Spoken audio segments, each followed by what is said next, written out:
You have been a leader of this league where you want the messaging to be what it really has been, the excellence that exists. And when you get into a situation like we had 2 weeks ago, that's still in the air here with the media,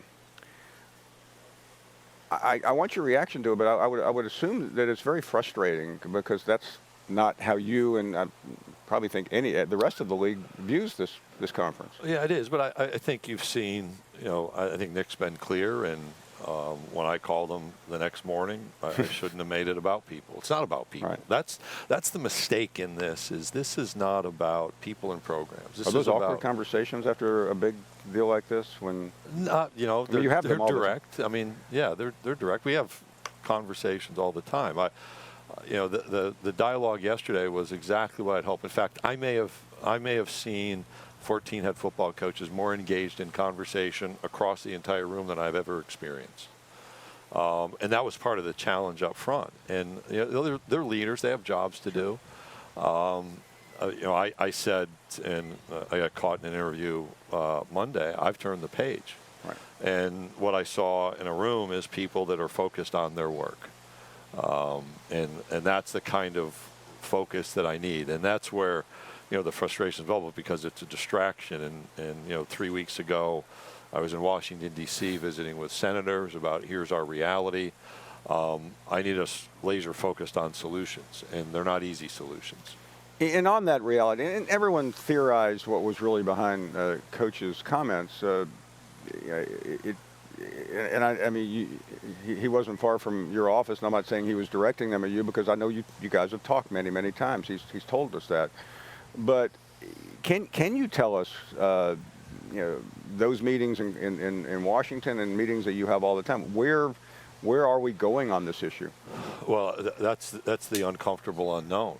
I don't view that there's going to be any solution out of Congress before the election, certainly. Right. And then you're in an educational process on the backside of the midterms. And my purpose in going and having those visits, both in early May and over the last year and a half, 2 years, is from an education standpoint, both for me to share, but also to learn. And for us to have a national standard that's uniform, that's the source of that standard. Whether it can happen or not, I don't know. So that promotes conversation about, should we be more engaged at the state level for commonality and uniformity? Should the conference adopt a policy? We've talked about that previously, but have not chosen to go down that road because the dynamics are shifting so rapidly. You take a big picture, what's the NCAA's role in a time of change? That will be our conversation later in the week, both how we have influence and how we might be influenced in our thinking.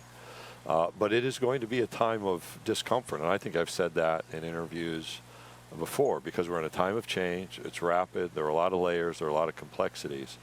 And is there a different way? I think there is. What I say is it's never going to be the way it was. It doesn't have to be the way that it is. Right. And that takes the real kind of leadership and problem solving where I need us to be focused. In terms of what is happening out there, you're somebody who has spent a lot of your career in compliance. You were the chairman of the infractions committee. You know this stuff, better than anyone. You hear all the stories. Is there a way to characterize what we hear versus reality? I think that's probably the starting point. That you can't believe everything you hear or read. And even if there are elements of what's presented that's accurate, it has to be in context. Right. So for us, there's a decades-long understanding that, okay, call the conference office, they'll call the NCAA, we'll receive an answer on what we can or cannot do. And that's the culture in which I developed as in athletics work. That's not our reality on this. No. We're saying to people, you need to speak to your university council, your state attorney general office to make sure you're complying with state law. And those state laws have changed. So part of our work here is we identified a set of principles 2 years ago around what we would expect from name, image, likeness. So part of the work later in the week is to ask, are we still committed to those principles in the same sort of way, that this not be used for pay for play? Do we want a uniform standard? As we said years ago, we don't want the patchwork, which is what we have now. Right. Defining booster roles, which I think the NCAA has, but are we still focused in the same sort of way?